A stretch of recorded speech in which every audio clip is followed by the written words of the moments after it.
नमस्कार, मैं हूं हरिशंकर व्यास। सेंट्रल हॉल में आपका स्वागत है। केंद्र की मोदी सरकार और कांग्रेस ने फिर जताया है कि परस्पर सद्भाव नहीं बन सकता। नए साल के प्रारंभ में प्रारंभिक शुभकामना सदा सहायता की जो सहज स्वाभाविक उम्मीद बनती है, वह भी फलीभूत होती हुई नहीं लगती। कांग्रेस उपाध्यक्ष राहुल गांधी ने विदेश से लौटकर जो पहला कार्यक्रम किया, पहला जो भाषण दिया, तो उसमें भी सरकार पर ठीकरा फोड़ा। कहा, इस सरकार को बातचीत में दिलचस्पी नहीं है। यदि कांग्रेस की शर्तें मानी तभी जीएसटी बिल पास होगा, अन्यथा नहीं। संसदीय कार्य मंत्री वेंकैया नायडू और सोनिया गांधी की मुलाकात से भी यह बात जाहिर हुई थी। राहुल गांधी ने व्यवसाय प्रारंभ योजना या कि स्टार्टअप योजना पर कटाक्ष किया तो पठानकोट मामले में भी सवाल उठाए। पलटवार में भाजपा प्रवक्ताओं ने राहुल गांधी और कांग्रेस को लेकर जो कुछ कहा, वह कुल मिलाकर जताता है कि सहयोग की गुंजाइश नहीं है। कांग्रेस ने जहां प्रधानमंत्री नरेंद्र मोदी की कमान को ध्वस्त करने का लक्ष्य बना रखा है, तो भाजपा ने कांग्रेस को उठने नहीं देने की रणनीति बना रखी है। कांग्रेस नेताओं के खिलाफ पहले ही कई जांच है, आगे और मामले आते लगते हैं। छोटी जरूरी व बेसिक बात पर भी दोनों में समझ नहीं बन सकती, इसका प्रमाण जीएसटी विधेयक है। कांग्रेस हर हालत में चाहती है कि मोदी सरकार झुके, उसकी शर्तें मानी जाए। जैसे भूमि अधिग्रहण के मामले में जिद पकड़कर कांग्रेस ने सरकार को झुकाया, वही रणनीति जीएसटी विधेयक पर है। दरअसल कांग्रेस की रणनीति यह एहसास कराना है कि उसमें इतना दम है जो सरकार को मजबूर कर सके। आज इस पर चर्चा है, मगर उससे पहले गपशप और खास सुर्खियां। शुरुआत सियासी गपशप से करते हैं।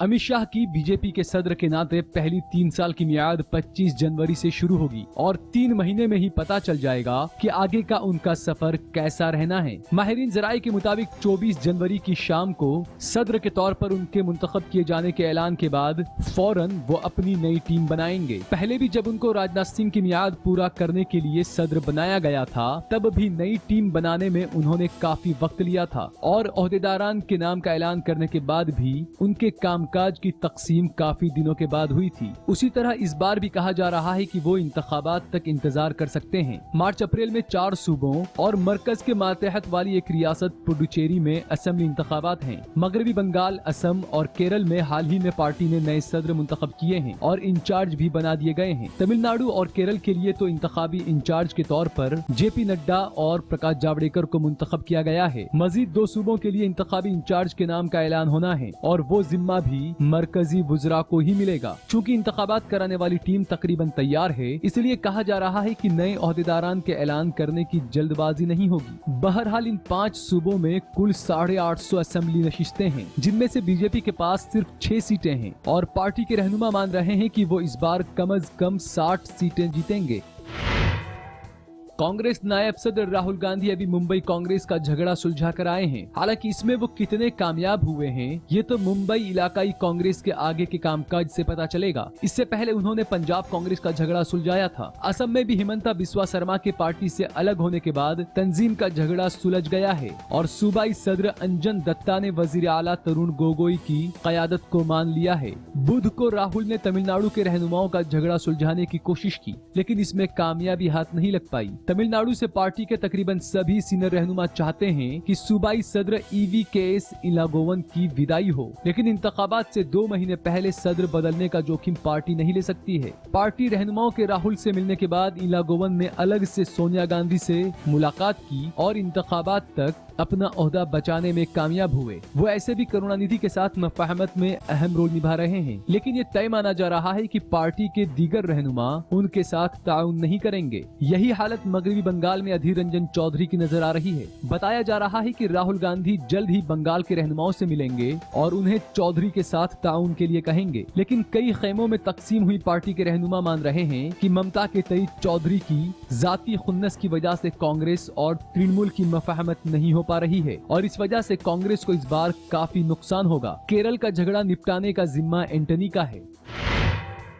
मरकज की नरेंद्र मोदी हुकूमत के 2 साल मुकम्मल करने में अभी 4 महीने बाकी हैं, लेकिन बताया जा रहा है कि हुकूमत की मुख्तलिफ वजारतों के कामकाज का ब्यौरा बनने लगा है। सभी वजारतों से कहा गया है कि वो अपने किए गए फैसलों और उन पर हुए अमल का ब्यौरा सौंपें। काबीना सेक्रेटरिएट और पीएमओ की तरफ से सभी महकमों के सेक्रेटरी से भी इस बारे में कहा गया है। बताया जा रहा है कि उनसे ये भी कहा गया है कि अगर किसी फैसले पर अभी तक अमल नहीं हो पाया है तो अगले 3 महीने में अमल यकीनी किया जाए। वजीर आजम ने ख्वाहिशात से जुड़े जितने मंसूबे शुरू किए हैं उनकी रिपोर्ट अलग से बनेगी। इनके जरिए ये दिखाने की कोशिश होगी कि इनके नतीजे आने लगे हैं। हुकूमत ये बताएगी कि मेक इन इंडिया मुहिम से हिंदुस्तान में 40% तक गैर मुल्की सरमायाकारी बढ़ी है। इसी तरह बेटी बचाओ बेटी पढ़ाओ मुहिम की भी कामयाबी का जिक्र खुद वजीर आजम करने लगे हैं। उन्होंने हरियाणा में लड़कियों का रेशियो बढ़ने का खास तौर से जिक्र किया है। इसी तरह वजीर आजम का दूसरा मंसूबा खासकर डिजिटल इंडिया, स्वच्छता अभियान वगैरह के बारे में भी रिपोर्ट बनेगी और इनके मुस्बत असर की बहस होगी। स्टार्टअप इंडिया और स्टैंड अप इंडिया को भी कामयाबियों की फहरिस्त में शामिल किया जाएगा। इसकी तशहीर की बड़ी मुहिम मार्च में शुरू होगी। हुकूमत और बीजेपी की तरफ से कामयाबियों का ये ब्यौरा सूबों को भेजा जाएगा, जहां से इसे जिला सतह पर लोगों तक पहुंचाने की कोशिश होगी। अब आज की सुर्खियां ये लीक से कुछ हटकर है और इनसे देश की दशा दिशा को बूझ सकेंगे।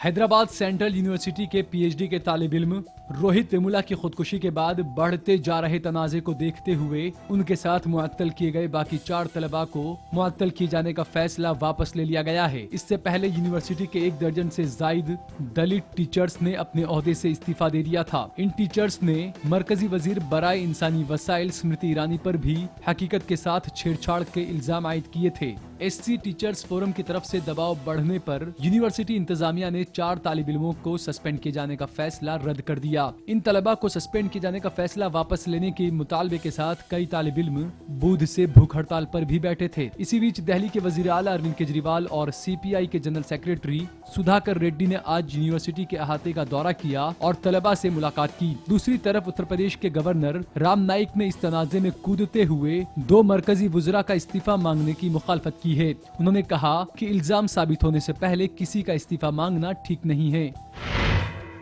दिल्ली के वजीर आला अरविंद केजरीवाल ने मरकजी वजीर बराए इंसानी वसाइल स्मृति ईरानी को निशाना बनाया है। हैदराबाद सेंट्रल यूनिवर्सिटी के पीएचडी के तालिब इल्म रोहित वेमुला की खुदकुशी के मामले में तलबा से मिलने पहुंचे केजरीवाल ने कहा कि मरकजी वजीर एक के बाद एक झूठ बोल रही हैं। उन्होंने स्मृति ईरानी पर रोहित की बिरादरी को लेकर तनाजा खड़ा करने का इल्जाम भी आयद किया। मरकजी वजीर बराए मेहनत मजदूर बंडारू दत्तात्रेय पर निशाना साधते हुए केजरीवाल ने कहा कि ये बदकिस्मती है कि उन्होंने हकीकत को जाने बिना अम्बेडकर स्टूडेंट यूनियन को जातिवादी करार दिया। केजरीवाल ने कहा कि अंबेडकर की बात करने वाला कभी जातिवादी और मुल्क का मुखालिफ नहीं हो सकता। तलबा से बात करते हुए उन्होंने कहा कि रोहित जैसे अक्लमंद तालिब इल्म को खुदकुशी करनी पड़ रही है तो ये मुल्क और समाज के लिए शर्म की बात है।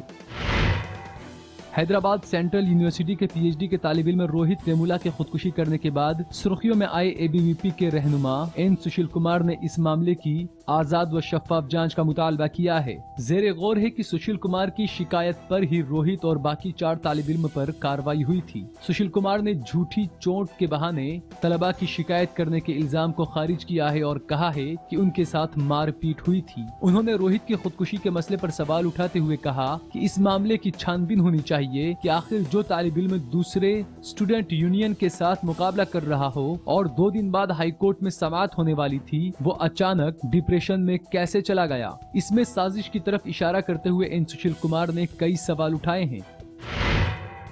मरकजी वजीर खजाना अरुण जेटली ने कहा है कि इक्तसादियात को मुस्तहकम बनाने और एतमाद के लिए हिंदुस्तान अपने कवानीन को धीरे धीरे बदल रहा है और जीएसटी कानून इस जानिब उठाया गया एक ठोस कदम है। उन्होंने सिंगापुर में हो रहे एक आलमी इजलास में वीडियो पैगाम के जरिए कहा है कि सरमायाकारी कानून में इस्तेहकाम को तरजीह देते हैं और गैर यकीनी नापसंद करते हैं। उन्होंने सरमायाकारों को यकीन दिलाते हुए कहा कि हिंदुस्तान सूबों के दरमियान भी कवानीन में यकसानियत लाने की कोशिश कर रहा है। आलमी इक्तसादी इजलास में हिस्सा लेने दावोस पहुंचे जेटली ने वहां एक प्रोग्राम के दौरान मुल्क की इक्तसादियात को लेकर कहा कि ये मुस्तहकम है और इसकी बुनियाद ठोस है। उन्होंने ये भी कहा कि तेल की कीमत कम होने से हो रहा फायदा हुकूमत अपनी जेब में नहीं रख रही है बल्कि बुनियादी सहूलियात पर खर्च कर रही है।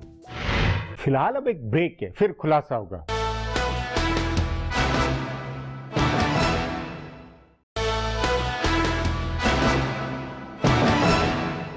कांग्रेस बनाम भाजपा या सरकार बनाम गांधी परिवार की केमिस्ट्री एक दूसरे को स्वीकार न सकने के मनोविज्ञान पर आधारित है। प्रधानमंत्री नरेंद्र मोदी का यह मानना गलत नहीं है कि कांग्रेस उनकी जीत, उनके प्रधानमंत्री बनने की हकीकत को पचा नहीं पा रही है, तो कांग्रेस का यह सोचना ठीक है कि मोदी ने कहां जीत के बाद सदाशयता दिखाई। इस पर आगे चर्चा करें उससे पहले देखें मेरा यह खुलासा।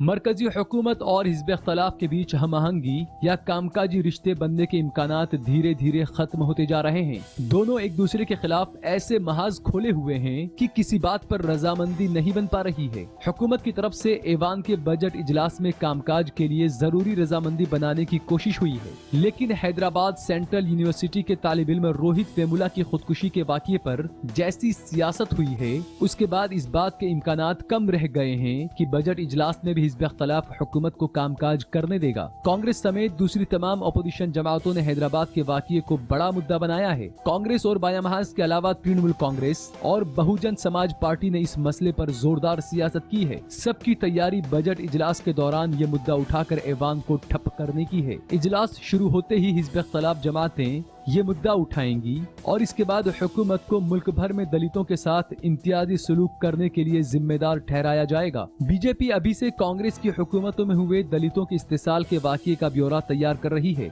यानी आइंदा इजलास में टकराव बढ़ेगा। पहले से चल रहा टकराव अपनी जगह है। जब इजलास शुरू होगा उस वक्त 4 सूबों और मरकज के मातहत वाली एक रियासत पुडुचेरी में इंतखाबात शुरू हो गए होंगे। इंतखाबी तशहीर के बीच पार्टियां बीजेपी के साथ हमआहंगी नहीं दिखाएंगी। वैसे भी इस बार बीजेपी इन सभी सूबों में काफी हमलावर अंदाज में इंतखाबात लड़ेगी, इसलिए वो भी हिज़्ब इख्तलाफ पर हमलावर रहेगी। तभी इस बात के इम्कानात कम हैं कि बजट इजलास के पहले हिस्से में किसी तरह की हमआहंगी बन पाएगी और दूसरे हिस्से का कामकाज इस पर मुनहसिर करेगा कि नतीजे कैसे आते हैं। दरअसल हुकूमत और कांग्रेस के बीच टकराव के बीज कांग्रेस बनाम नरेंद्र मोदी के तारीखी रिश्तों में छिपे हैं। मोदी के वजीर आजम बन जाने के बाद भी कांग्रेस उन्हें उसी नजरिए से देख रही है जिस नजरिए से गुजरात के वजीर आला रहते उनको देखती थी। तो दूसरी जानिब मोदी कांग्रेस मुक्त भारत बनाने के अपने एजेंडे पर कायम है। नेशनल हेराल्ड केस से लेकर हरियाणा में धिंगरा कमीशन की तश्कील तक सब कुछ कांग्रेस को गांधी नेहरू खानदान के खिलाफ साजिश की तरह नजर आ रहा है। इसलिए कांग्रेस की तरफ से किसी मसले पर हुकूमत के साथ ताउन नहीं करने की हिकमत अमली बनी है। तभी राहुल गांधी ने जीएसटी बिल पर अपना स्टैंड मजीद सख्त बना लिया। ताउन करने की बजाय उन्होंने कहा कि हुकूमत अगर कांग्रेस की बात माने तो 15 मिनट में बिल पास हो जाएगा। उनकी कोशिश इस मसले पर भी हुकूमत को झुकाने की है। इस रुख की वजह से बातचीत के इम्कानात खत्म हो गए हैं। वजीर पार्लियामानी उमूर वेंकैया नायडू इस सिलसिले में कांग्रेस सदर सोनिया गांधी से मिले, लेकिन कांग्रेस रहनुमाओं ने इसे फोटो खिंचवाने की कवायद बताकर खारिज कर दिया। यानी कांग्रेस हुकूमत के किसी भी कदम को संजीदा और ठोस मानने को राजी नहीं है। मोदी पर हमले की कमान खुद राहुल गांधी ने संभाली है। वो उनके स्वच्छ भारत अभियान से लेकर स्टार्टअप इंडिया मुहिम तक का मजाक उड़ा रहे हैं। बीजेपी रहनुमाओं ने भी पलटवार में कांग्रेस की बजाय सिर्फ सोनिया और राहुल को निशाना बनाया है। ऐसे में कांग्रेस की तरफ से हमआहंगी दिखाने वाले रहनुमाओं के लिए भी मुश्किलात खड़ी हुई है। वो सुलह सफाई की कोशिश नहीं कर सकते हैं, इसलिए टकराव चलते रहने के इम्कानात ज्यादा हैं। अब एक ब्रेक है, उसके बाद सरकार बनाम कांग्रेस में गतिरोध पर चर्चा करेंगे।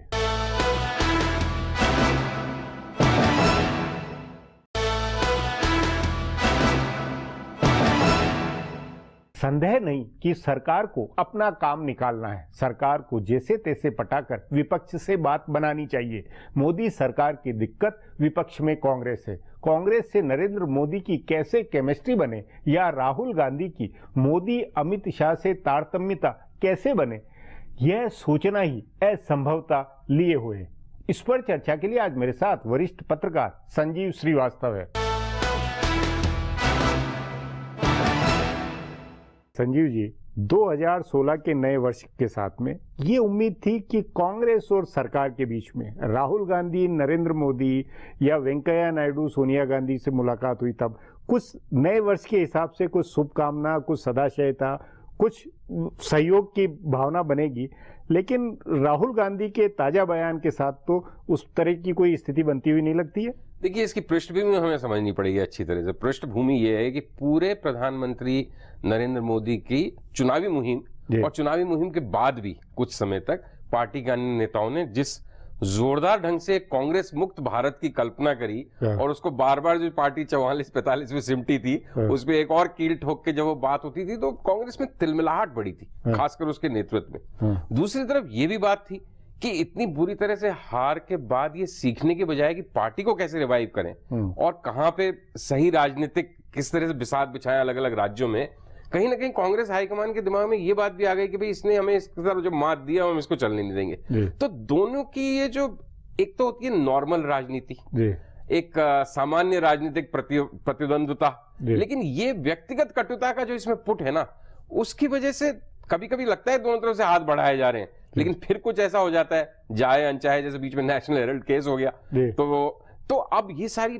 बातें भी साथ साथ चलती हैं, तो बहुत मुश्किल है। लेकिन आवश्यक है कि किसी भी तरह से ये साथ मिलके राष्ट्रीय पार्टियां राष्ट्र हित में काम करें। नहीं संजीव जी, आपने जो ये कहा कि कांग्रेस मुक्त जो बात हुई थी, वो बात ही जो है कि इधर से अभी भी ये कोशिश है कि कांग्रेस मुक्त, क्योंकि वैचारिक तौर पर तो ये जद्दोजहद है ही कि कांग्रेस मुक्त बनाया जाए। उधर कांग्रेस में ये कि नहीं, हम कांग्रेस मुक्त नहीं, सरकार मुक्त, भाजपा मुक्त की राजनीति ज्यादा करें और इनको बिल्कुल बराबर पर लेकर आए। ये दोनों तरफ एक जद्दोजहद वाली लड़ाई नहीं हो गई इस विचार के आधार पर ही?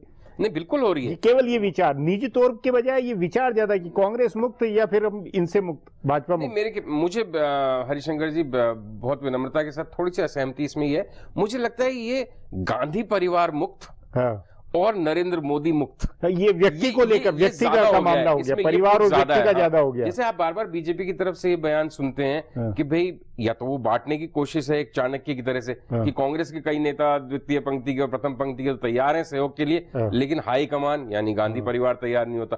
और दूसरी तरफ भी सुनते हैं कि आप बाकी लोगों से तो एक फिर भी सहजता आ जाती है बीच बीच में, लेकिन प्रधानमंत्री नरेंद्र मोदी के नाम पे एक जैसे अलग विशिष्ट कटुता आ जाती है। जितने प्रहार होते हैं वो काफी ऐसा लगता है जैसे उन्हीं को ध्यान में रख के करे जा रहे हैं। तो जब तक ये, और देखिए कुछ भी कह लें आप, अगर आप कांग्रेस मुक्त या गांधी परिवार मुक्त और नरेंद्र मोदी मुक्त और बीजेपी मुक्त भारत चाहते हैं, तो फिर किसका भारत चाहते हैं? मायावती मुलायम का, लालू का?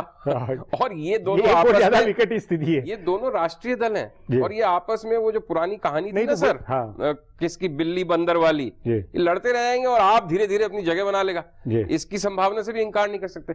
तो कहीं ना कहीं मेरे ख्याल से एक पॉलिटिकल मैच्योरिटी की जरूरत है। नहीं, इसमें दोनों राष्ट्रीय पार्टियों की भी बात है, उसके अंदर बाकी पहले कई बार, भले मनमोहन सरकार के समय की बात हो या वाजपेयी जी के समय की बात हो, दूसरी ताकतें भले वो कारपोरेट हो या कई लोग कहते हैं कि दूसरे देशों के प्रभाव में भी कुछ मामलों पे सहमति बनती थी, होती थी, वो प्रोसेस भी एकदम रुका हुआ नहीं। वो उसमें क्या, क्यों गड़बड़ है? बहुत मुश्किल है ये समझ पाना कि उसमें गड़बड़ क्या है। एक तो मेरे ख्याल से दोनों तरफ बहुत स्ट्रॉन्ग पर्सनालिटीज हैं, इस कारण उनको इन्फ्लुएंस करने। सिंह जी एक मॉडरेट सा फेस थे, एक बात को बीच का रास्ता निकाल के चाहते थे।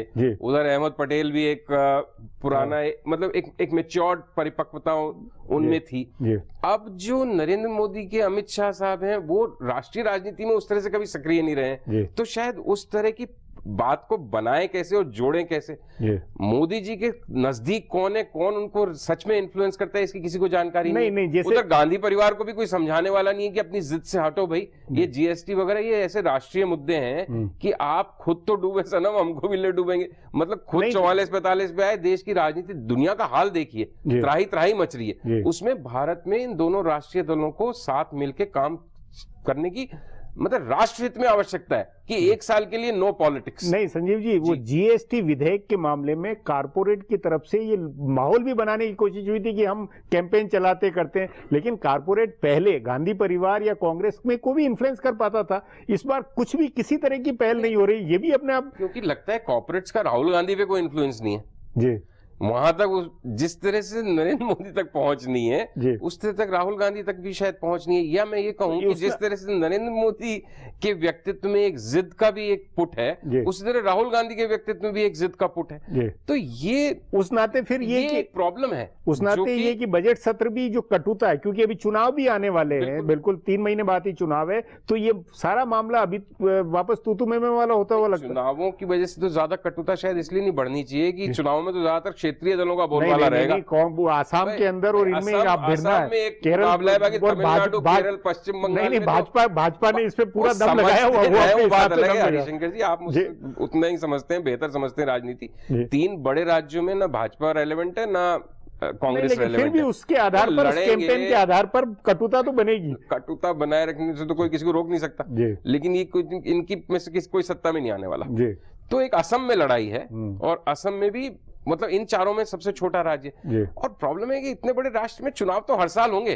अगर आप देश हित नहीं सोचेंगे, एक 150 साल से ज्यादा पुरानी पार्टी, 140 साल 35 साल, एक राष्ट्रभक्त पार्टी, नेशनलिस्ट पार्टी, आपको साथ मिलके काम करने का तरीका, कोई रास्ता निकालना होगा। ये सबसे अर्जेंट रिक्वायरमेंट है इस देश की। किसी भी चीज से ज्यादा महत्वपूर्ण है कि आप दोनों मिलके कैसे चलें देश के हित में। नहीं तो दुनिया तो हमारी तरफ देख रही है और हम आपस में लड़ रहे हैं, तो ऐसे तो चल नहीं पाएगा सर। जी संजीव जी, बातचीत को यहीं समाप्त करेंगे। प्रोग्राम में आने के लिए बहुत बहुत धन्यवाद। हमारा प्रोग्राम अब यहीं खत्म होता है। आग्रह है प्रोग्राम पर अपनी राय hsvyas@nayaindia.com पर ईमेल करके बताएं, या hsvyas@Twitter और Facebook/नया इंडिया न्यूज़पेपर पर जाहिर करें। अब कल फिर मिलेंगे इसी चैनल पर, इसी समय।